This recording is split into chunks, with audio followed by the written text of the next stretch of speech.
नमस्कार विद्यार्थी मित्रांनो, तुम्हा सर्वांचं विद्या क्लासेसमध्ये स्वागत आहे।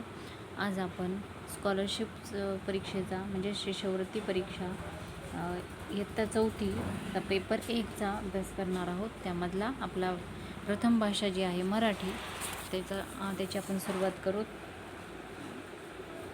आता पहिला उतारा आहे, उतारा पहिले वाचून घ्यायचा चांगल्या प्रकारे आणि त्याच्यानंतर आपण त्याच्यावरचे प्रश्न सोडवू।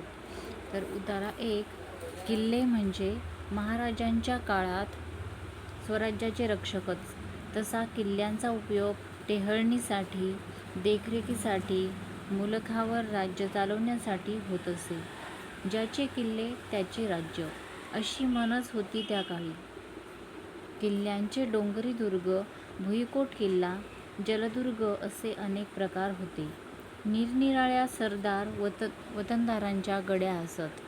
गडी म्हणजे पूर्णपणे किल्ले नसत। गडी म्हणजे काय, तर पूर्णपणे जे किल्ले नाहीत त्यांना गडी म्हणत। दुर्ग म्हणजे किल्ला आणि जलदुर्ग म्हणजे पाण्यातील किल्ला।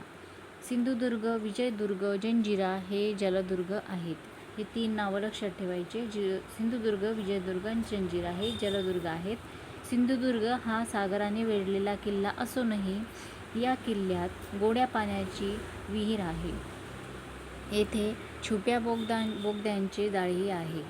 सुरक्षिततेच्या कारणामुळे ते आता बंद आहे।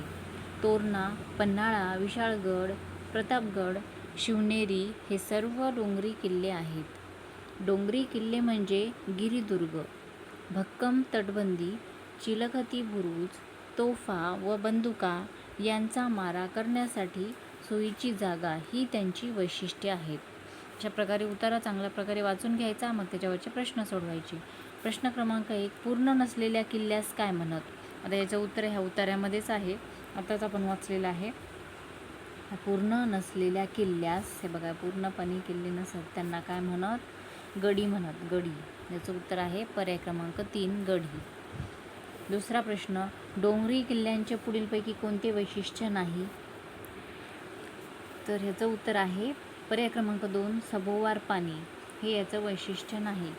तिसरा आहे प्रश्न, किल्ल्यांचा उपयोग कशासाठी केला जाईल? तर याचं उत्तर आहे पर्याय क्रमांक 4, टेहळणी, देखरेख व राज्य चालवण्यासाठी। अशा प्रकारे हा आपण उतारा क्रमांक 1 पाहिलेला आहे। व्हिडिओ आवडला तर व्हिडिओला लाईक करा, चॅनलला सबस्क्राईब केलं नसेल तर चॅनलला सबस्क्राईब करा। आपण स्कॉलरशिपचे सगळे उतारे, त्याच्यानंतर समानार्थी, विरुद्धार्थी, समूहदर्शक शब्द या सर्वांचा अभ्यास करणार आहोत। त्यामुळे चॅनलला जर सबस्क्राईब केलं तर तुम्हाला सर्व व्हिडिओ पाहायला मिळतील। व्हिडिओ बघितल्याबद्दल धन्यवाद।